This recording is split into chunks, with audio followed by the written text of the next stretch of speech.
If World War III began today, what would you do? Not tomorrow, not in a few hours. Today, in the exact moment sirens begin to scream through your city and your phone vibrates with an emergency alert telling you to shelter immediately. Would you freeze? Would you pray? Would you run? Or would you simply stand at your window watching the world you knew disappear in the first 60 minutes of a global nuclear conflict?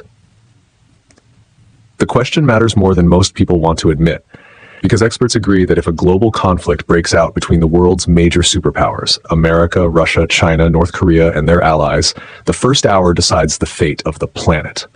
Not the first day, not the first week, the first hour.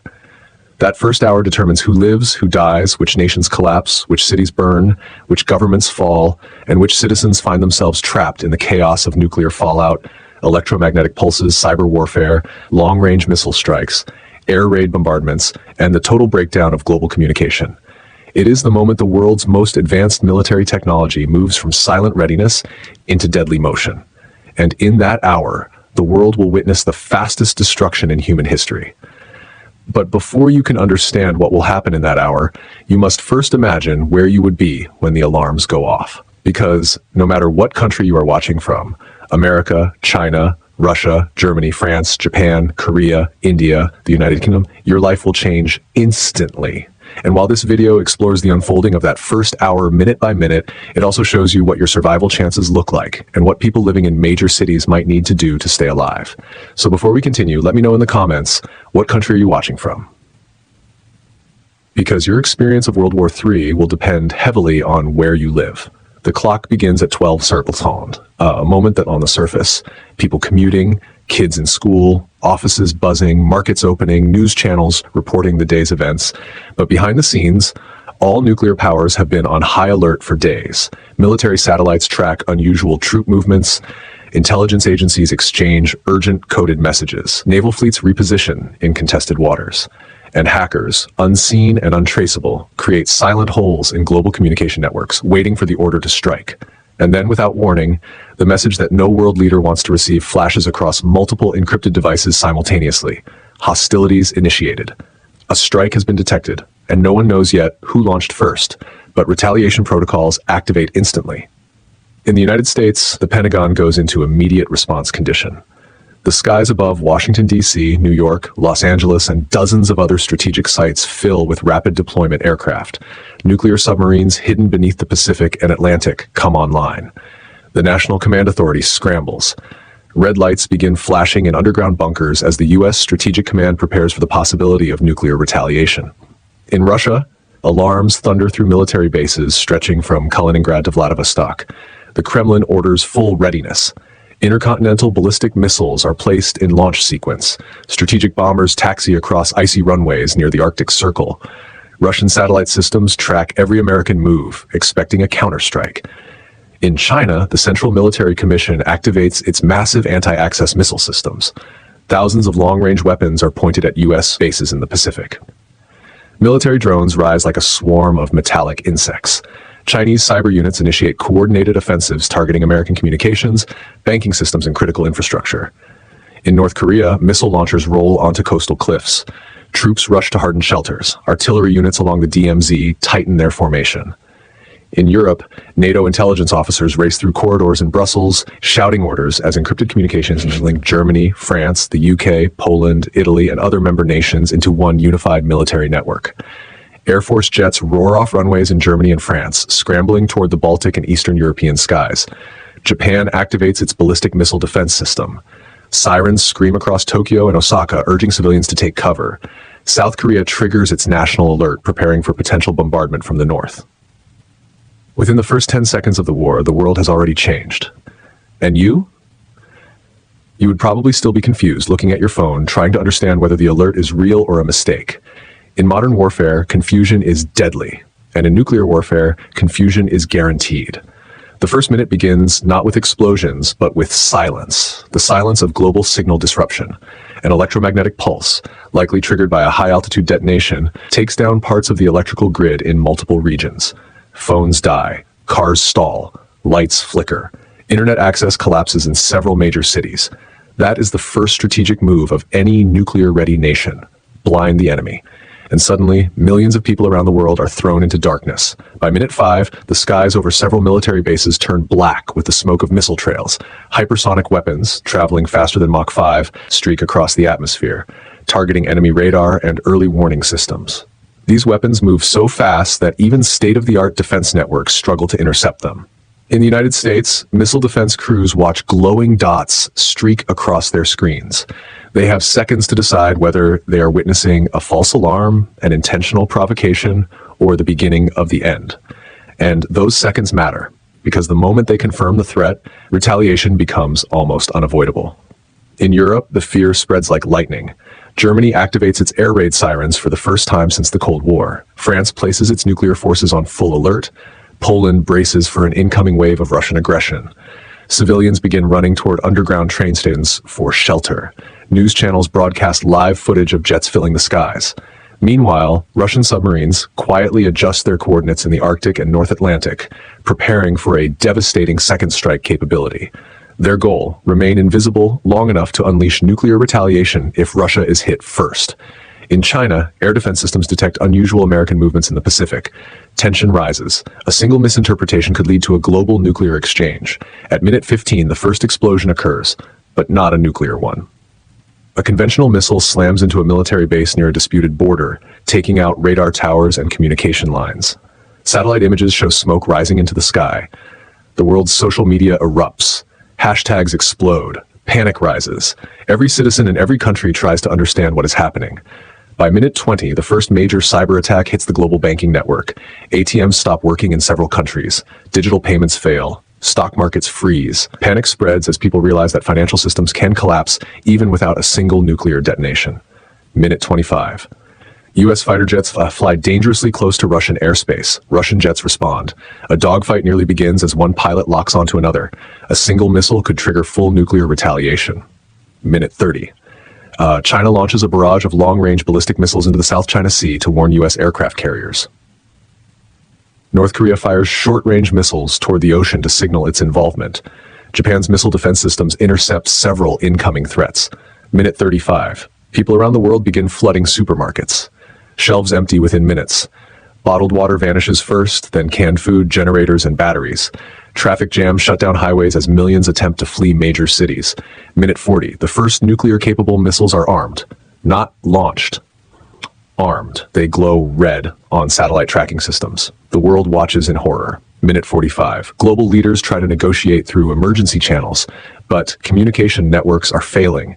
Messages arrive delayed or incomplete. Orders get lost. Tension spirals. Minute 50. A misinterpreted radar signal appears over Eastern Europe. NATO believes it is a nuclear launch. They prepare a counterstrike. For 3 minutes, the world balances on the edge of total annihilation. Minute 53. The radar glitch is corrected. It was not a nuclear launch. It was debris from a destroyed satellite. A nuclear exchange is avoided, for now. Minute 55. Russian military units begin mobilizing near European borders. NATO prepares to respond. Civilians across Germany, France, and Poland rush for shelters. Explosions echo near the Baltic Sea. Minute 58. In the United States, millions stare at emergency broadcasts urging civilians to shelter in place. Highways freeze. Parents desperately try to reach their children. Churches fill with people praying. Minute 59. China detects aggressive American naval movements. They prepare their own counterstrike. Troops mobilize across the southern coast. Minute 60.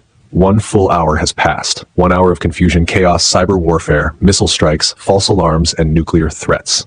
1 hour that feels like a lifetime. And you, wherever you are, realize that survival in World War III is not just about weapons. It's about information, location, shelter, and timing. It's about staying calm when the world falls apart. It's about making decisions that can save your life. Before we move on, tell me in the comments, which country are you watching from? I'm genuinely curious how global this audience is because your location will shape your experience of the next terrifying phase of this war.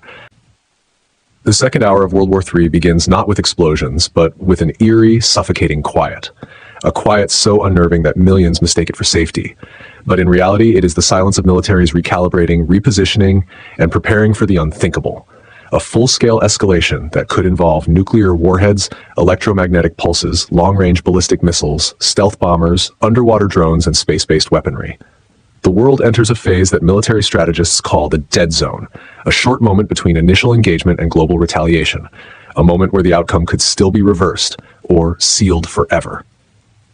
Around the world, fear takes different forms.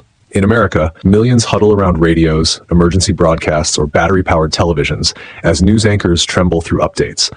Parents pull their kids into basements. Some people pray. Others pack bags, ration food, fill bathtubs with water, and push furniture against windows. Survival instincts take over. But confusion remains the real enemy. In Europe, especially Germany, France, Poland, and the United Kingdom, people crowd into underground stations, metro tunnels, and Cold War-era bunkers once thought obsolete. Mothers hold children tightly. Elderly couples cling to each other. Many whisper the same question: is this really happening? In Russia, citizens watch the president address the nation with steely resolve, announcing that the motherland is prepared for any escalation. Russian strategic bombers stand ready. Missile crews sit in silos deep underground, waiting for orders. In China, emergency broadcasts tell civilians to prepare for extended outages. Cities go into blackout mode to avoid becoming visible targets. Factories shut down. Military bases glow with activity. In Japan and South Korea, sirens continue to wail. Every minute feels like the one before impact. People pack evacuation centers. Soldiers take defensive positions. But the truth is this: the next phase of the war will not begin with a nuclear blast. It will begin with a war in space. At minute 61, U.S. Space Command detects multiple unidentified objects rising from Chinese and Russian launch sites. Not missiles, satellite hunters. Specialized weapons designed to blind global positioning systems, disable communication satellites, or even destroy them. If these weapons succeed, entire continents could go digitally dark. The U.S. responds by activating its own space-based defenses. Invisible lasers and counterjamming systems come online. Bursts of static ripple through Earth's upper atmosphere as signals crash into each other. Within 5 minutes, GPS networks in parts of Asia and Europe flicker. Planes are forced to rely on manual navigation. Cargo ships drift off course. Some cities lose access to online banking. Stock markets struggle to reopen. Algorithms fail. Automated systems collapse. The modern world begins to tear at its seams. Minute 70. Russian submarines reposition beneath Arctic ice sheets, attempting to gain first strike advantage if nuclear war breaks out. American nuclear submarines respond, mirroring every movement. The ocean becomes a graveyard of silent steel monsters, each capable of destroying entire nations within minutes. Minute 73. A cyber attack on France shuts down electricity across multiple regions. Hospitals switch to backup generators. Traffic lights stop working. The Eiffel Tower goes dark. Minute 75. China launches a second wave of cyber offensives targeting the U.S. power grid. Engineers work frantically to isolate the intrusion. A major eastern city comes close to blackout before the attack is neutralized. Minute 78. A barrage of artillery fire erupts along the border between North and South Korea. While not yet nuclear, the intensity signals that both Koreas may become one of the first ground battle zones of World War III. Minute 80. Dozens of jets clash in the skies above the Baltic Sea. NATO planes intercept Russian fighters. A missile locks on. A warning tone blares inside a pilot's cockpit. For 3 agonizing seconds, the world braces for disaster. But the missile loses lock and veers off course. The pilot breathes heavily. A single confirmed kill could have triggered a nuclear response. Minute 85. A classified meeting takes place in an underground NATO facility. Leaders discuss the unthinkable, authorizing a preemptive strike. The room trembles with tension. No one wants to be responsible for ending civilization, but no one wants to be responsible for losing their nation either. Minute 90. In the United States, a false rumor spreads through social media claiming a nuclear missile is inbound. Panic erupts. People abandon cars and run through streets screaming. Police try to calm crowds, but fear moves faster than truth. Minute 93. China, fearing an American surprise attack, positions ballistic missile units along its eastern coast. Meanwhile, the U.S. activates missile defense systems in Guam, Hawaii, and California. Minute 95. A nuclear-capable bomber disappears from radar over the Pacific. Military officials from 3 countries simultaneously panic. Was it shot down? Did it go rogue? Did it malfunction? No one knows, and uncertainty is dangerous. Minute 98. India and Pakistan, long-standing rivals, place troops on high alert. Their involvement could ignite a secondary theater of global conflict. Leaders urge restraint, but tensions rise. Minute 100. A Russian cyber unit successfully breaches a European military network. For a moment, just a moment, Russia gains access to sensitive NATO information. The data is quickly secured, but the damage is done. Trust erodes even further. Minute 105. A missile detonates near a U.S. military ship in the South China Sea. It does not hit the target, but the message is clear. Escalation is now unavoidable. Minute 110. The United Kingdom deploys its nuclear submarines from Scottish waters. Civilians spot them and panic floods social media. Why are the nukes moving becomes the most asked question in the country. Minute 115. A powerful EMP, origin unknown, strikes a major city in Eastern Europe. Lights explode. Cars die. The entire grid collapses. People stare at dead screens, realizing their technology has become useless. Minute 120. 2 hours have now passed, and the world faces its most dangerous moment. At this point, world leaders begin to consider something they have avoided for decades: limited nuclear engagement, a horrifying term that attempts to make the unthinkable sound manageable. Military strategists claim that small tactical nuclear weapons, those designed for battlefield use rather than city destruction, might be used to gain advantage. The world edges dangerously close to the line. Civilians everywhere begin preparing for the worst. Some gather in basements, sealing windows with plastic sheets to protect against fallout. Others dig improvised shelters. Some flee cities, others stay behind. Many try to call loved ones, but networks fail. And somewhere in that chaos, you are thinking about your next move. Where would you go? What would you do? Who would you try to reach first? These are not hypothetical questions anymore. They are real. They are immediate. They are questions of survival. Minute 125. Russia fires several warning missiles into uninhabited Arctic territory, an unmistakable signal that they are prepared for nuclear escalation if provoked. Minute 130. NATO responds by repositioning nuclear assets across Europe. Strategic bombers take flight, nuclear silos activate, command centers go deeper underground. Minute 135. China deploys its most advanced hypersonic glide vehicles. They move so fast that no nation can intercept them reliably. Minute 140. A miscommunication between two rival warships nearly ends in a missile exchange. Alarms blare, officers shout, fingers hover over triggers. A single wrong word, a single misinterpreted radar echo could end millions of lives. Minute 143. A terrifying realization spreads. Humanity is relying on fragile communication systems to prevent total annihilation. Minute 150. As explosions echo across disputed regions, a sudden message breaks through the chaos. Multiple nations request an immediate emergency ceasefire meeting. The world holds its breath. Will they agree to talk, or will pride, fear, and anger push the conflict past the point of return? Minute 155. A fleet of global leaders, diplomats, and military advisors rushes into secure communication tunnels, trying to prevent the next move from becoming humanity's last. Minute 158. A Russian satellite malfunctions and sends a false launch alert. Russian commanders panic. American systems detect unusual movement. China prepares its own strategic response. For 30 terrifying seconds, humanity hovers above extinction. And then, confirmation, false alarm. Another nuclear exchange narrowly avoided. Minute 160, 2 hours and 40 minutes into World War III, and it is clear that the next few hours could determine whether the conflict escalates into total nuclear war or shifts toward uneasy negotiation. At this point, millions around the world understand one thing. War in the 21st century is no longer fought only on battlefields. It is fought in cyberspace, in orbit, underwater, in the skies, and inside every smartphone, every home, every city. The world is a battlefield now. And as the world braces for the next stage, whether negotiation or destruction, one truth becomes painfully clear. No one is safe. No nation is untouchable. No civilian is far enough from danger. This is the reality of the first hours of World War III. Before I conclude, let me ask you this. Which country are you watching from? And what would your first move be if this conflict began today? Your answers might help others think about their own survival strategy.